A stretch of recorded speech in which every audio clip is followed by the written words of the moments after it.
आपने जो बात करनी चाहिए ना, मुझे इनका शुरू में की नहीं कि आपने बात ये करनी चाहिए कि यार दानियल माज हुनैन के 18 लोग जा रहे हैं मैनेजमेंट के, 18 प्लेयर जा रहे हैं, ऑलमोस्ट कोई 45 या 40 लोग जो है वो मैनेजमेंट जा रही है। वो क्यों जा रहे हैं सब? एक कम हो गया ना, एक कम हुआ होगा ना भाई। कोच कंफर्म हो गया। कौन कम हुआ? सलमान बट, वो थोड़ी साथ जा रहा है। अरे यार ना सलमान जा रहे हैं, ना कामरान जा रहे हैं, ना उसको हटा दिया। जा रहे हैं। वो लोग है ना जो आपकी डोमेस्टिक क्रिकेट होती है ना, वो है कंसल्टेंट के तौर पर उनको लिया है। मजाक कर रहा था। नहीं मगर सलमान बट को क्या हुआ उसका? अच्छा जी, दूसरी बड़ी खबर ये है कि सलमान बट, वहाब रियाज ने जिनको अपॉइंट किया था एज एन एडवाइजर, अपना पर्सनल एडवाइजर, उनको अभी 1-1.5 घंटे पहले उन्होंने आके प्रेस कॉन्फ्रेंस करी और उन्होंने कहा कि जी सलमान बट पर्सनल एडवाइजर नहीं, ऐसे कंसल्टेंट 3 प्लेयर्स को हायर किया था। Kamran Akmal consultant to whom? ये किसने किया था? To chief selector Wahab Riaz. हमारे तो ने भेजी थी ना। अभी वहाब रियाज ने आके जो प्रेस कॉन्फ्रेंस की है भाई, इतनी बेतुकी और इतनी जिसे कहते हैं ना सर फ्री प्रेस कॉन्फ्रेंस की है उन्होंने। एक तरफ वो ये भी कह रहे हैं कि हाँ जी मैंने अंडर प्रेशर आके जो है ना वो इसको रिजाइन कर दिया, और है ना दूसरी तरफ जब उन पे सवाल हुए उंगलियों टीम के, मतलब आप ये कैसे सिस्टम चलाओगे, कल आप कोई प्लेयर सेलेक्ट करोगे और उसको कह देंगे कि भाई ये भी जो है आपके किसी रिश्तेदार या दोस्त का कुछ है, उसने रिजाइन कर दिया वहाब रियाज ने? नहीं, उसको सलमान बट को रिमूव करा ना, रिटर्न कर लिया अपनी, रिटर्न करा। तो कल को आप अगर करोगे तो क्या आप दोबारा फिर आप क्या रिजाइन कर दोगे? यार माज भाई बात यही है कि इतनी कंफ्यूज हमारी चीजें है ना हमारे मुल्क की। अगर या तो नहीं, वहाब रियाज की बात करो। मैं वहाब की बात नहीं करूँ, मुल्क की बात नहीं करूँ। वहाब ने अगर कोई स्टैंड लिया है किसी प्लेयर पे, अगर लिया था तो उस पे स्टैंड पे स्टिक रहना था, ठीक है। यहाँ तो आप तब गलत थे या आप फिर अब गलत है, आप गलत है। हाँ अब गलत है। आसिफ की आप तारीफें कर सकते हो ना, मोहम्मद आमिर को आप खिला सकते हो, बात नहीं यार, उसको आप ऐसा एडवाइजर नहीं रख सकते। सलमान बट को आप जब आप उसका इल्जाम पूरा कंप्लीट हो गया, अब वो नहीं है वो चीज सही, तो उसके बाद आप उसको उस बेसिस लगा के खत्म तो नहीं कर सकते ना उसकी लाइफ। क्या वो कुछ नहीं कर सकता इस पे बात, क्योंकि उसने वो किया था। आमिर को भी तो खिलाया ना आपने, वही तो मैं कह रहा हूँ। अच्छा इस बात पे रिपीट करता हूँ, इस बात पे हम आते हैं। इससे पहले हुनैन भाई ने, दानियल भाई ने बात की 40 लोग गए हैं टीम मैनेजमेंट के, इनको उस पे ऑब्जेक्शन नहीं है कि बीवियां साथ गई, इनको इन पे ऑब्जेक्शन है। मैं बताऊंगा कौन कौन गया है, मैं नाम नहीं बता रहा, मैं डेजिग्नेशन बता रहा हूँ, जिससे आप बताएगा कि ये सही है या गलत है। 17 लोग हैं, सही है, आप लोग भी आइडेंटिफाई किएगा। डायरेक्टर, सबसे बड़ा सवाल ये high performance coach, batting coach, assistant batting coach, ठीक है, fast bowling coach, spin bowling coach, fielding coach, strength and conditioning coach trainer, physiotherapist, team manager, assistant team manager, team analyst, team doctor, team masseur, security manager, media manager, videographer. इसमें कौन सा आपको लग रहा है कि इसको नहीं जाना चाहिए था? मेरे हिसाब से 7 लोग सही जा रहे हैं, बाकी गलत जा रहे हैं। जैसे कि बॉलिंग कोच, हेड कोच और स्पिन कोच सही है, अपना फिजियोथेरेपिस्ट हो गया आपका। 3 जो आपने 2-4 बंदे सिक्योरिटी, उसकी जरूरत नहीं है, उसको आप बेफजूल लेके जा रहे हैं। और टीम सिक्योरिटी का अलग काम है, वीडियोग्राफर का अलग काम है, माहौल में एडजस्ट करने वाला, दैट इज यूजलेस। देखो बात सुनो, मेडिकली ना 4 चीजें अलग है। टीम डॉक्टर अलग है, फिजियोथेरेपी अलग है, स्ट्रेंथ एंड कंडीशनिंग कोच अलग है, मसूर अलग है, 4 लोग अलग है। ये तो कंपल्सरी मेडिकली है, सिर्फ ये नहीं है कि एक आपको वहां नहीं मिलते। नहीं, इनमें से सारे लोग साथ नहीं जा रहे, कुछ वहीं से डायरेक्ट ज्वाइन कर रहे हैं। जैसे बैटिंग कोच कौन है, एडम हॉलीवुड, वो यहाँ से थोड़ी जा रहे हैं, वो तो है ही ऑस्ट्रेलिया में। अच्छा, आप जैसे टीम मैनेजर, टीम एनालिस्ट है, इसका जाना भी लाजमी है। वो एनालाइज करेगा ना कि बच्चों ने कैसा परफॉर्म किया, एक दूसरे से बात कर रहे हैं, होता है, वो तो जाते ही हैं। सही है, टीम मैनेजर भी सही है, टीम मैनेजर। अब किसी यहाँ पे कोई हर ओवर पे होते हैं, हाँ, तो फिर इतना अभी क्यों हुआ बन रहा है? नहीं फैल, सबसे बड़ा सवाल यही है, डायरेक्टर क्यों जा रहा है? डायरेक्ट जब आप मिकी आर्थर पे इतना सवाल कर रहे हैं कि आप जब एडम हॉलियोक पे फिर आप भरोसा करें ना यार, आपका जो बैटिंग कोच डायरेक्टर देखो अभी बना है और टीम से इन्वॉल्वमेंट है, टीम के साथ बैठ के फिर घूमे फिर सही है, फिर दूसरे का भी काम नहीं, परफॉर्मेंस देखे ना ग्राउंड में, देखेगा ना, वो तो बाहर भी देख लेगा। मुझे बताओ, पता नहीं उसका एक्सपीरियंस भी यार, मोहम्मद हफीज का ऑस्ट्रेलिया में एक्सपीरियंस है, टेस्ट मैच में, मतलब मोहम्मद हफीज, तुम बीवियों को भेजना तुम सही समझ रहे हो, इनको भेजना गलत समझ रहे हो। एक अलग टॉपिक तो ये एक अलग टॉपिक है, मुझे लगता है जरूरत नहीं है मोहम्मद हफीज को। पहले तो हमने पाकिस्तानी क्रिकेट में और नॉर्मली क्रिकेट में कोच सुना था, सही, सही है, कोच, बैटिंग कोच वगैरह, डायरेक्टर हमने नहीं सुना था। इंग्लैंड वगैरह में आते थे, पाकिस्तानी क्रिकेट में अभी मिकी आर्थर डायरेक्टर बना था, वो इस वजह से क्योंकि वो काउंटी का कोच था और ये रूल था कि 2 टीम के आप एक साथ कोच नहीं बनते, तो उन्होंने जगह बनाई। जैसे एक दफा सीएम के लिए, परवेज इलाही के लिए नहीं, डिप्टी पीएम जगह बनाई थी, वैसे खास जगह बनाई गई, मिकी आर्थर को लाया गया। तो अब वैसी ही जगह पे हफीज को लाया गया। इसका मतलब ये है कि कोच की इंपॉर्टेंस नहीं होगी। हफीज साहब ने प्रेस कॉन्फ्रेंस में आगे कह दिया कि अगर टीम बुरा भी करेगी तो सबसे पहले मैं हाथ खड़ा करके अपनी जिम्मेदारी कबूल करूं। सही। तो वो इस वजह से गए कि भाई मैं ही हूं आगे, ना कैप्टन है ना कोच। नहीं, वो लीड तो अच्छा कर रहे हैं। कौन? अच्छा अब आप लीड पे आ गए। देखो आज भाई लीड पे आ गए ना, एक चीज जब हम भी इन लोगों को जब बाहर देखते हैं ना बात करते हुए, जब ये टीवी पे आते हैं कि मैच के बाद इनके एनालिसिस देखते हैं, तो हमें लगता है कि यार ये जब टीम के साथ जाएंगे तो ये सही, इनकी सोच सही होगी, सही तरफ लाएंगे। अब आपने जो पूरा एक सागा हुआ है हारिस रऊफ का, इसमें क्या लगता है आपको कि एक आदमी जिसने सिर्फ एक टेस्ट मैच खेला है, वो 50 ओवर में भी सही बॉलिंग नहीं करा पा रहा, उसकी आप मिन्नतें कर रहे हो कि खेल लो टेस्ट मैच? उसका अपना डिसीजन है कि उसने नहीं खेलना, और आप उसकी मिन्नतें इसलिए कर रहे हो कि जैसे उसने 5-5 विकेट डोमेस्टिक में हर महीने लेता हो। क्या फायदा आपकी ये कोई प्लानिंग है? अगर वो सही लीड कर रहा है तो आपने जब एक बात की है कि हम डोमेस्टिक के परफॉर्मेंस को ज्यादा रिस्पेक्ट देंगे, तो आप लेके तो जा रहे हो खुर्रम शहजाद, मीर हमजा को, तो आप उससे पहले आपने हारिस रऊफ अगर होता तो इन दोनों में से कोई एक नहीं होता। हारिस रऊफ का जो तमाशा हुआ वो आपके हिसाब से गलत हुआ। और इन्होंने अगर लीड सही कर रहे थे, उन्होंने फिर हफीज ने और बाबरजाद ने ईगो प्रॉब्लम बना लिया। हारिस रऊफ ने मना किया, उसके डिसीजन को रिस्पेक्ट नहीं किया, उसने 50 ओवर में ही देख लिया कि मैं T20 का ही बॉलर हूं तो वाइड बॉल ही खेलूंगा। ईगो प्रॉब्लम बनाई, अब उसको नहीं दे रहे वो लोग, एनओसी नहीं दे रहे। अब डिले कर दिया उन्होंने उसका एनओसी, जब बीबीएल स्टार्ट हो जाएगा उसके भी 8-10 दिन बाद उसको एनओसी देंगे ताकि इसको सबक मिले। तो ये हो गया प्रॉब्लम। उसको भी आपके हिसाब से दे देना चाहिए एनओसी, एनओसी दे देना चाहिए भाई। उसको सेंट्रल कॉन्ट्रैक्ट से निकाल दो और बोलो एनओसी ले लो, जाओ।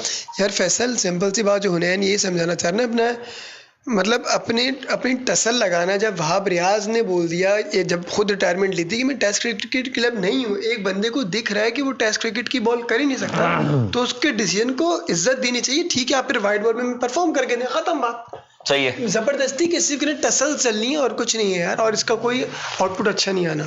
सही कह रहे हो। जो हमारे कप्तान को बोंगे का मुंह बोला, आपको ये पता है वो कैप्टन कैसे बने? क्योंकि बाबर ने रिजाइन कर दिया। वो तो सो रहे थे ना, ठीक है, आप देख रहे थे। बाबर ने रिजाइन कर दिया।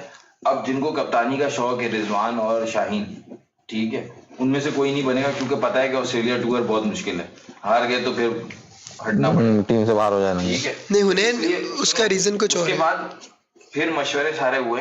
जका, आपने एक वीडियो देखी थी, जका अशरफ से सरफराज मिलने गए हुए और शाहनवाज दानी गए हुए। अच्छा, उसमें जका अशरफ ने उनसे मशवरा मांगा, तो सरफराज ने मशवरा दिया कि आप शान मसूद को बनाएं। उसका सरफराज ने मशवरा दिया है, तो बुलाया था ना बीच में चैंपियंस ट्रॉफी। क्रिकेटिंग एक्यूमेंट अच्छा है और काउंटी में भी लीड करता है वो, और डोमेस्टिक में भी लीड करता है वो। कैप्टन मतलब सैफी भाई काम आ रहे हैं। हाँ। नहीं देखो उन्हें, जो तुम्हें याद होगा आज से जब हमने शुरू किया था, मैंने तब भी तुम लोगों को बताया था नीचे बैठ के कि जब नजम सेठी बने थे ना चेयरमैन, उनका पहला टास्क जो था तब से शुरू होता ना कि बाबर कप्तानी से हट रहे हैं। उन सबको ये था कि जो प्लेयर पावर एक जो ये टीम में ये चल गया है ना कि कप्तान को हटाना गुनाह है, कप्तान को पे कोई बात नहीं कर सकता, तो ये उसी वक्त से प्लानिंग चल रही थी कि ये इनका ट्राइका या 5 कह लो 4 कह लो, ये तोड़ना है, ये तोड़ना है। देखो चाहे बाबर हो या रिजवान हो या क्या नाम है शाहीन हो, वो एशिया कप वाली एपिसोड हो गई तो शाहीन और बाबर आमने सामने आ गए, ठीक है। तोड़ना होता तो शाहीन को भी नहीं देखो रीजन है ना, आप करो पॉलिटिक्स खत्म करनी है और पॉलिटिक्स की चीजें बैठा दी ऊपर। वहाब रियाज, बता रहा हूँ, हाफिज, ये मैं आपको क्या बता रहा हूँ, मैं आपको 6 महीने पुरानी बात बता रहा हूँ। जब कौन थे नजम सेठी है, तो उनका भी यही टास्क था कि ये करना है उन्हें, लेकिन समाव नहीं हुआ कि वो ट्वीट आने लग गया है कि जी कप्तान पे बात करना भी गुनाह है, ये भी करना है वो। चलो भाई वो बात फेस निकल गया और फिर वो पॉलिटिकल कुछ हुआ कि जका अशरफ आ गए और ये आ गए। जका फिर वर्ल्ड कप सर पे था, लेकिन ये चीज डिसाइड हो चुकी थी, इनको था कि अगर एशिया कप में परफॉर्म कर लेते तो ऐसा कुछ नहीं होता। दे वर वेटिंग कि हमें मौका दे और हम गिरा दें। देखो बहुत ही, क्योंकि जो हुनैन भी हम लोग जो मास को ये समझा रहे होते हैं कि एक प्लेयर को 6 इवेंट दे देना बड़े आईसीसी और वो डिलीवर नहीं कर पा रहा। देखो वो एज अ बैटर भी डिलीवर नहीं कर पा रहा ना। अगर एज अ बैटिंग में वो बड़े रन कर देता हुनैन तो किसी कोई उस पर उंगली उठा ही नहीं सकता था। आप फिर बाबर आजम पे चले गए। मैं आपसे कह ये रहा हूं कि आप ये कह रहे हो कि पॉलिटिक्स तोड़ने के लिए उन्होंने पॉलिटिकल फिगर्स बिठा दिए ऊपर। बिल्कुल ऐसा ही नहीं पॉलिटिक्स हफीज खान पॉलिटिशियन है नहीं इतने बड़ा प्रोफेसर तो प्रोफेसर पॉलिटिक्स वो कम है वहां पर। सोचो ना सलमान भट्ट को सेलेक्ट किया और सलमान भट्ट को बाहर कर दिया। किस बेसिस पे? देखो प्रेशर में ना, किस बात का प्रेशर के लोगों ने बड़ी बातें करी कि ये कौन से लोगों ने ये बातों की सुनते जब सोशल मीडिया यही तो वीकनेस उसकी नजर आ रही है। जब इनको जलील कर रहा था इनकी बॉलिंग में तब इन्होंने क्रिकेट छोड़ दी थी। तब तो ये आ जाते थे ख्वाब देख के कि मैं ख्वाब देखा मैं क्रिकेट में आ जाऊंगा। अभी तो बहुत क्रिटिसिज्म हो रहा है ना भाई। आप ये समझे पाकिस्तान की रिवायत रही है, वही रीजन क्या सट्टे का। जी रीजन तो वही दिया है ना उसने भी कि मुल्क बेचा हुआ एक दफा कि लोग कह रहे हैं कि मैं मेरा कुछ उससे ताल्लुक है, राब्ता है, तो मैं उस चीज के ऊपर आके मैं नहीं चाहता है मेरी। हाँ कि मैं नहीं चाहता कि मेरे ऊपर इस किस्म की जो है ना कोई बात है, इसलिए मैं कर रहा हूँ। तो उस पर एक वहां पे रिपोर्टर ने सवाल किया ना कि कल के वो आप किसी प्लेयर को सिलेक्ट करोगे तो लोग आपको दोबारा बातें करेंगे तो आप उसको भी ड्रॉप कर दोगे। यार बात ये है फैसल भाई, आपको स्टैंड लेना चाहिए था। अच्छा पहली बात तो ये कि हमारी टीम में टेस्ट मैच बाबर के अलावा कोई दूसरा कैप्टन अभी रेडी ही नहीं है। जो शान मसूद को बनाया गया या आप रिजवान को बना लेते, शाहीन को बना लेते, रीजन कोई दूसरा कैप्टन रेडी ही नहीं है। देखो टेस्ट मैच के लिए कैप्टन वाइस कैप्टन 3 साल सीखते रहता है, उसके बाद वो अपॉइंट होता है, एक ट्रांसफॉर्मेशन होती है सही तरीके से। बाबर वनडेज में परफॉर्म नहीं किए as a captain, test matches में तो किया है उसने। टेस्ट मैचेस में लास्ट पाकिस्तान श्रीलंका में 2-0 जीता है। सही। तो जब उसने रिजाइन किया था उसको बोलना चाहिए था कि भाई ये ऑस्ट्रेलिया टूर तो टेस्ट मैचेस से नहीं करो, ऑस्ट्रेलिया टूर तो तुम जाओ एज अ कैप्टन, तुम वनडे तो व्हाइट बॉल से कैप्टनसी छोड़ दो, ठीक है, फिर उसके बाद हम देखेंगे किसको कैप्टन बनाना है।